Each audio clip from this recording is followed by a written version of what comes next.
જીવનમાં જ્યારે પણ પરિસ્થિતિ ખરાબ આવે ત્યારે દેવર્ષિ નારદનું આ વાક્ય યાદ રાખવું, ચિંતા ન કરવી. શ્રીમદ વલ્લભાચાર્ય મહારાજે સુબોધિનીમાં લખ્યું છે, ચિંતા કાપી ન કાર્યા. માણસ પોતાના જીવનમાં ચિંતા ન કરે, કેવલ પ્રભુનું ચિંતન કરે. એટલે નારદજી બોલ્યા, ન વિષાદસ્ત્વયા કાર્યો હરિષમ તે કરીશતે. ન વિષાદસ્ત્વયા કાર્યો. જીવનમાં તમે વિષાદ ન કરો, હરિનું સ્મરણ કરો, પ્રભુનું ધ્યાન ધરો. અને દુઃખનો સમય આવે ને ત્યારે સૌથી પહેલી વાત તો એ છે કે ખરાબ સ્થિતિમાં માણસે શું કરવું જોઈએ. તમારો સમય ખરાબ ચાલતો હોય, તમારા ઘરની અંદર એવી ઘટના ઘટી ગઈ હોય, તમારા જીવનમાં એવી ઘટના ઘટી ગઈ હોય તો માણસ શું કરે? હલો, જાગો ગ્રાહક જાગો. માણસને જ્યારે દુઃખ આવે ત્યારે શું કરવું જોઈએ માણસે? હમણાં કહેશો ભગવાનનું નામ લેવું જોઈએ. એ તો તમે અહીંયા કયો એમ છો. દેવર્ષિ નારદે કહ્યું છે કે જીવનમાં ક્યારેય પણ ખરાબ સમય આવે, દુઃખનો સમય હોય, ત્યારે માણસ સૌથી પહેલું ધીરજ રાખે. ધત્તે ધૈર્યમ તુયો ધીમાન સધીર પંડિતો થવા. જે માણસ ખરાબ સ્થિતિમાં ધીરજ રાખીને બેસે છે એ જ મોટામાં મોટો પંડિત છે, એ જ વિદ્વાન છે. માણસ ધીરજ રાખે એટલે તો આપણે જુઓ, કોઈ માણસના પરિવારમાં જ્યારે કોઈ માણસનું મૃત્યુ થયું હોય અને આપણે ત્યાં જઈએ શું કહી, એ ભાઈ ધીરજ રાખો, ધીરજ રાખો, જેવા હતું થવાનું હતું થઈ ગયું છે, આપ ધીરજ રાખો.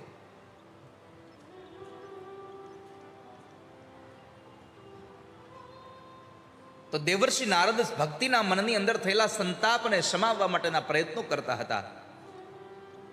અને ત્યારે ભક્તિ એમ કહે છે કે મને લાગે છે કે તમારા દ્વારા મને સુખ મળશે.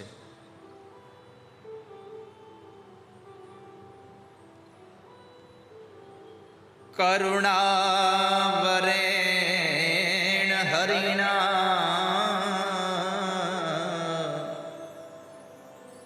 અવ્યધર્મ કથમીક્ષતે ઇમં મે સંશયં ચિંધી ત્વદ્વાચા સુખિતાસ્મ્યહમ. તમારા વચનોથી મને શાંતિ થઈ છે. ત્વદ્વાચા સુખિતાસ્મ્યહમ. તમારા શબ્દોથી મને સાંત્વના મળી છે. સાધુનો સંગ માણસને શાંતિ અપાવવા માટે છે. રાજા ભર્તુહરિએ નીતિ શતકમાં લખ્યું છે, જાડ્યમ ધિયો હરતિ સિંચતિ વાય સત્યમ મનોન્નતિં દિશતિ પાપમપાકરોતિ. ચેતઃ પ્રસાદયતિ દે ક્ષુતનોતિ કીર્તિમ સત્સંગતિ કથય કિમ ન કરોતિ પુંસા. સજ્જનોનો સમાગમ બુદ્ધિની જડતાને હરી લે છે.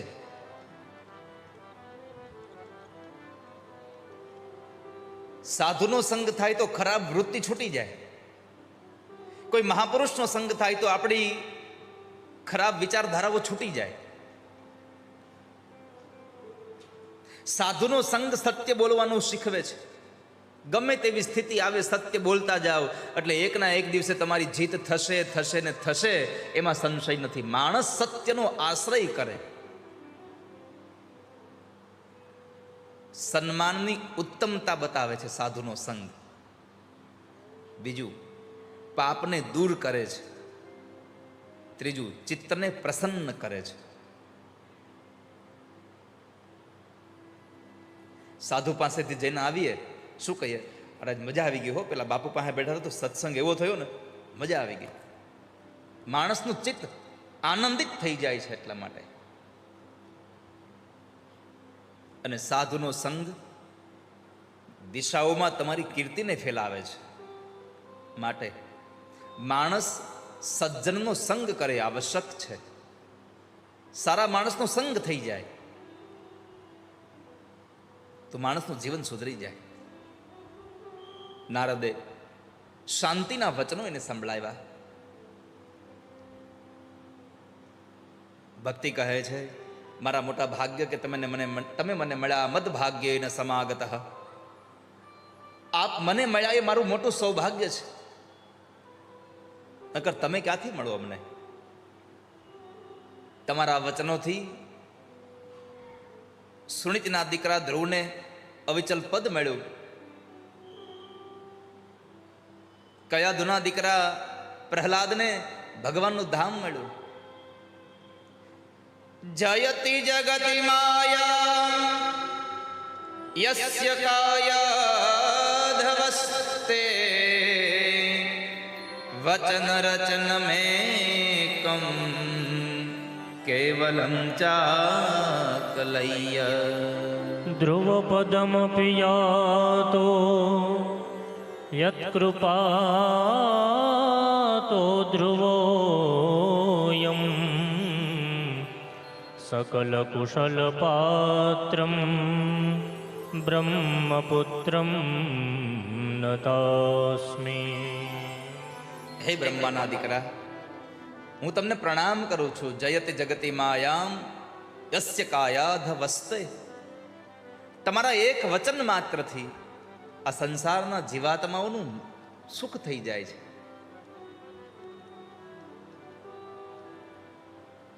હું તમને પ્રણામ કરું છું. નારદજી કહે છે કે ભક્તિ, હું તમારા દુઃખને દૂર કરવાના પ્રયત્ન કરું છું, પણ આપ કે જાવ નહીં. અને જો તમારા દીકરાના દુઃખને દૂર ન કરું તો તદાહમ ન હરિર્દાસો, તો હું હરિનો દાસ નહીં.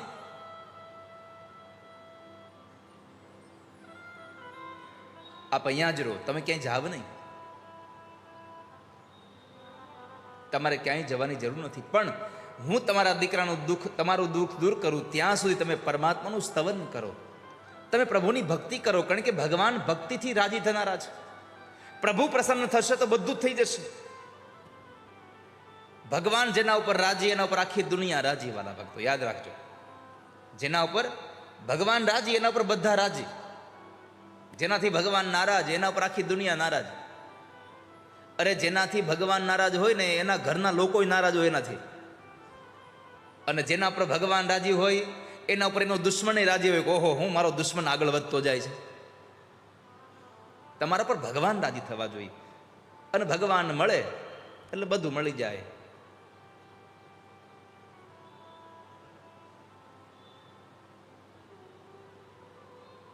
એક સાધે સબ મિલે, સબ સાધે સબ જાય. એકને સાધી લ્યો તો બધું મળે, અને બધું સાધવા જાવ તો બધું જાય.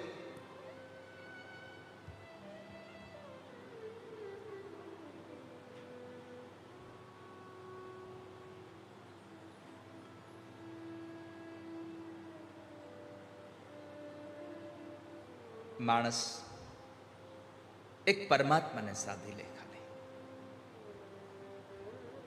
એક પ્રભુ પ્રસન્ન થઈ જાય તો બધું જ આપોઆપ થઈ જશે. ઘણી વાર કહ્યું છે, ફરી વાર આપને યાદી કરાવું. એક દીકરીએ એના બાપુજીને કહ્યું, બાપુજી તમે મને ક્યાંથી સસરા ગોતી દો ને, મને સસરા લાવી દો. એની માને કહ્યું, માં મને સાસુ લાવી દે. એના ભાઈને કહ્યું, મને દેર લાવી દે. એની બેનને કહ્યું, મને નણંદ લાવી દે. આ બધાને વારે વારે કીધા કરે, મને સાસુ લાવી દે, મને સસરા લાવી દે, મને દેર લાવી દે, મને નણંદ લાવી દે. એમાં બધા બેઠા હતા ત્યારે એના બાપુજી કીધું કે બેટા એક ઘરવાળો નક્કી કરી લે, બધું મફતમાં હારી આવશે. એક પતિ નક્કી કરે એટલે સાસુ સસરા દેર જેઠ દેરાણી બધું મફતમાં હારે આવે. એમ આ સંસારમાં બધું જ મેળવવા જવા કરતા એક ભગવાનને મેળવી લ્યો, આ બધું એની પાછળ દોડતું દોડતું આવશે તમારી પાસે. એક ઠાકોરજીને પ્રસન્ન કરી લો ખાલી, પરમાત્મા રાજી થઈ જાય તો બધું રાજી થઈ જાય, ઈશ્વર રાજી થઈ જાય. પણ ભગવાન રાજી શેના થાય છે? ભગવાન તમારા શેના વશ થાય છે? તો ભાગવતજીનું પુરાણ મહાત્મ્ય એમ કહે છે, ન તપોભીર્ન વેદશ્ચ ન જ્ઞાનેનાપી કર્મણા હરિર્હિ સાધ્યતે ભક્ત્યા પ્રમાણમ તત્ર ગોપિકા. હરિર્હિ સાધ્યતે ભક્ત્યા પ્રમાણમ તત્ર ગોપિકા. આ સંસારમાં ભક્તિથી ભગવાન એને વશ થઈ જાય એના માટે કોઈ જો શ્રેષ્ઠ ઉદાહરણ હોય તો એ ગોપીઓ છે. ભાગવતના 10મા સ્કંદની કે ગોપીઓએ ભગવાનને પોતાના વશ કરી લીધા છે. એટલે શ્લોકમાં કહ્યું, ન તપો ભૈર ન વેદેશ્ચ. ન તો ભગવાન તપથી પ્રસન્ન થાય છે, ન પરમાત્મા જ્ઞાનથી પ્રસન્ન થાય છે, ન ભગવાન કર્મથી પ્રસન્ન થાય છે, ન ભગવાન વેદ અધ્યયનથી પ્રસન્ન થાય છે. પરમાત્મા પ્રસન્ન થાય તો કેવલ માત્ર ભક્તિથી પ્રસન્ન થાય છે. ભગવાન ભક્તિથી રાજી થાય છે.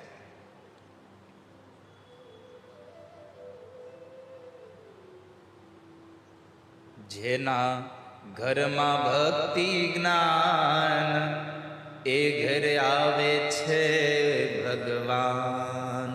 જેના ઘરમાં ભક્તિ જ્ઞાન એ ઘરે આવે છે ભગવાન. જેના ઘરમાં ભક્તિ હોય, જેના ઘરમાં જ્ઞાન અને વૈરાગ્ય હોય, એના ઘરમાં ભગવાન આવે છે.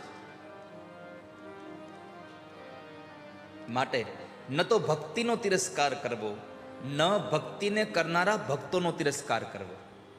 જોજો, ભાગવત એમ કહે છે, જેણે જેણે પણ આ સંસારમાં ભક્તિ અને ભક્તિ કરનારા ભગવાનના ભક્તનો તિરસ્કાર કર્યો છે, એણે આ સંસારમાં દુઃખ સિવાય કશું ભોગવું નથી.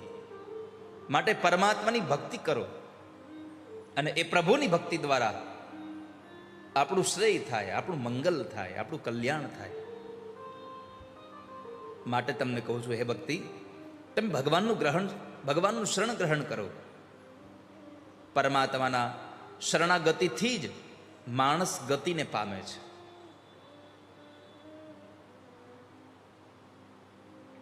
જેણે જેણે ભક્તિના માર્ગમાં ડગલું માંડ્યું છે, એમણે દુર્ગતિનો ક્યારેય પણ સ્વીકાર કરવો પડ્યો નથી. અર્જુને ગીતાજીમાં ભગવાન કૃષ્ણને પ્રશ્ન કર્યો, અપ્રતિષ્ઠો મહાબાહો વિમૂઢો બ્રહ્મણ પથી અપ્રાપ્ય યોગ સંસિદ્ધિમ કામ ગતિમ કૃષ્ણ ગચ્છતિ. ગીતાજીમાં ભગવાનને અર્જુને પૂછ્યું, પ્રભુ, જે માણસ બ્રહ્મના માર્ગમાં પ્રતિષ્ઠા નથી પામ્યો, જેણે યોગ અને સિદ્ધિ વગરનો માણસ મૃત્યુ પામી ગયો હોય, તો એવા માણસની ગતિ શું?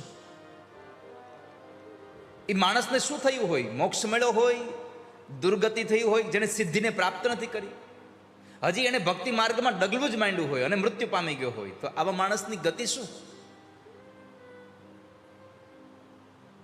ભગવાને જવાબ આપ્યો, પાર્થ, આ સંસારનો માણસ સિદ્ધિને ન પામી જાય તો કાંઈ વાંધો નહીં, પ્રતિષ્ઠાને ન પામી જાય તો કાંઈ વાંધો નહીં, પણ જે માણસ ભક્તિના માર્ગમાં ખાલી ડગલું માંડી દે છે ને, એની ક્યારેય પણ દુર્ગતિ થતી નથી. નહીં કલ્યાણ કૃત કશ્ચિત દુર્ગતિમ તાત ગચ્છતિ.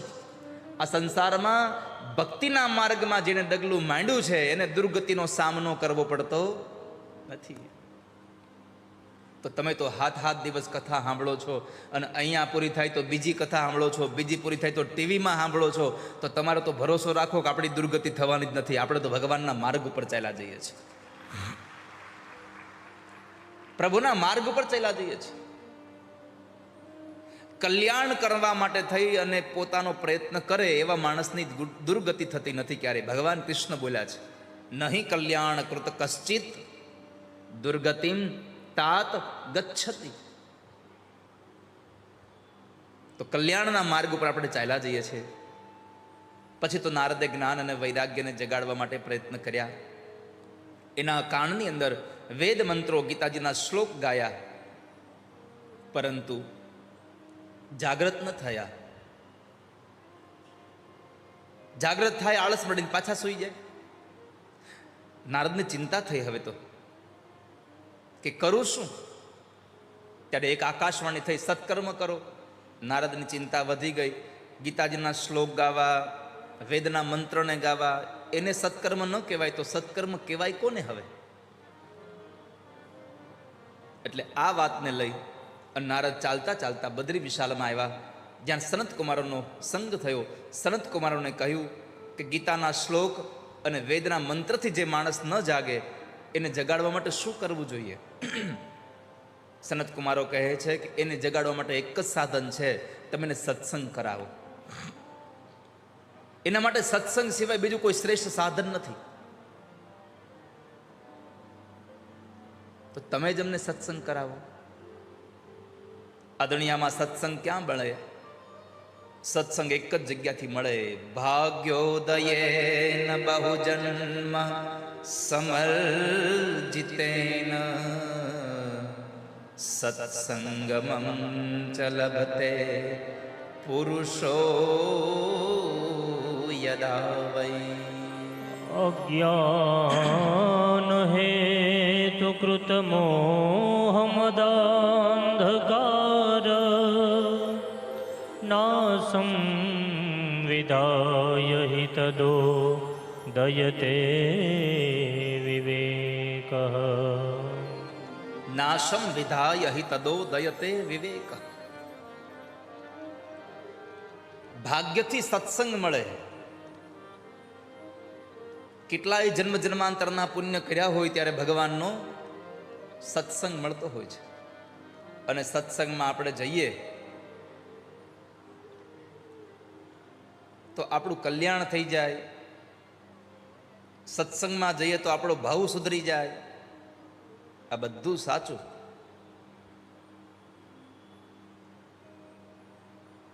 પણ આપણા એકલાનો ભાવ સુધરે ને એવું કોઈ દી કરવું નહીં. હો વાલા ભક્તો, આપણા એકલાનો ભાવ સુધરે એવું નહીં કરવાનું કોઈ દિવસ. આપણી હારે હોય એનોય ભાવ સુધરી જવો જોઈએ. તમે એકલા ભગવાનની કથા સાંભળી આવો તો તમે સાચા વૈષ્ણવ નથી. તમે બીજાને ભગવાનની કથા સાંભળતા કરી દો તો તમે સાચા વૈષ્ણવ છો આ સંસારના. તો હવે શું આ કથા શું કહે છે આપણને? કે આપણે જ્યારે સત્સંગમાં આવીએ ત્યારે આડોશી પાડોશીને જગાડતા આવીએ કે હાલો કથામાં, બધાને જાણ કરીને આવીએ. અને મારે તો તમને આટલા બધા મોટી મેદનીમાં જ્યારે એટલા બધા બેઠા છો ત્યારે એટલું જ કહેવું છે તમને કે તમારે બધાને સાચા વૈષ્ણવ થવું હોય તો કેટલા લોકો મોબાઈલ વાપરો છો? હાથ ઊંચો કરો. જેટલા લોકો પાસે મોબાઈલ હોય હાથ ઊંચો કરો. જેની પાસે બે હોય બે હાથ ઊંચો કરો. ઘણા પાસે તો 2 મોબાઈલ અને 4 સિમ કાર્ડ હોય પાછા. એમાં 3 નંબર બધાય પાસે હોય, 1 નંબર એક જ પાસે હોય.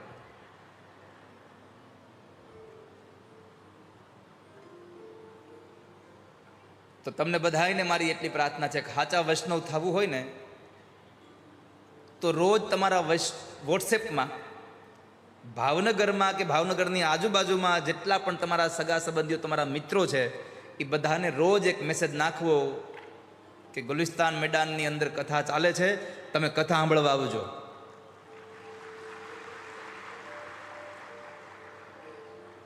હવે તમે નાખેલા મેસેજથી કોઈને ખબર નહીં હોય અને એ મેસેજ જવાથી એને ખબર પડશે કે લે અહીં કથા હાલે છે, આ તો ખબર નહોતી આપણને, અને એ માણસ અહીં કથા સાંભળવા પોતે આવી જશે, તો એ કથા સાંભળવા આવે ને એ પુણ્ય જે મળે ને એમાં ભાગીદાર તમે પણ થઈ જશો વાલા ભક્તો. તો તમે લોકો કથા સાંભળો અને વૈષ્ણવ બની જાઓ, એ સાચા વૈષ્ણવ નહીં. તમે બીજાને કથા સાંભળતા કરી દો તો સાચા વૈષ્ણવ છો. તો આજથી તમારે રોજના માટે એક મેસેજ નાખવાનો,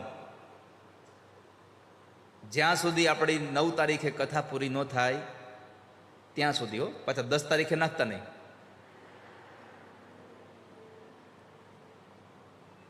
10 તારીખે નાખો તો એવો નાખવાનો કે આવતીકાલથી સુરેન્દ્રનગરની બાજુમાં કોઠારિયા ગામમાં વજા બાપાના એ રામરોટી શ્રી રામરોટી અન્નક્ષેત્રમાં કથા ચાલુ થાય છે. કારણ કે 9 તારીખે અહીંયા પૂરી થશે, 11 તારીખે વળી પાછી સુરેન્દ્રનગરમાં કથા શરૂ થશે કોઠારિયામાં.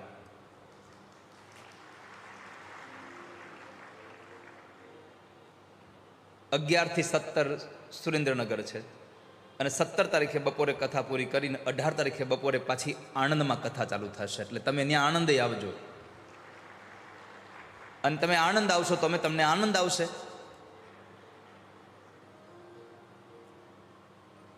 ઇંગ્લિશમાં તો એને આનંદ જ લખાય.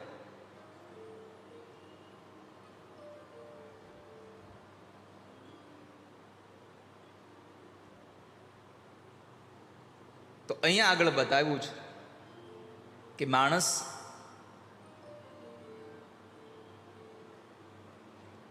ભગવાનની ભક્તિથી વૈષ્ણવ બને છે. એટલે નારદે કહ્યું કે હું ભાગવતની કથા સાંભળવા ક્યાં જાઉં, તમે જ મને કથા સંભળાવો.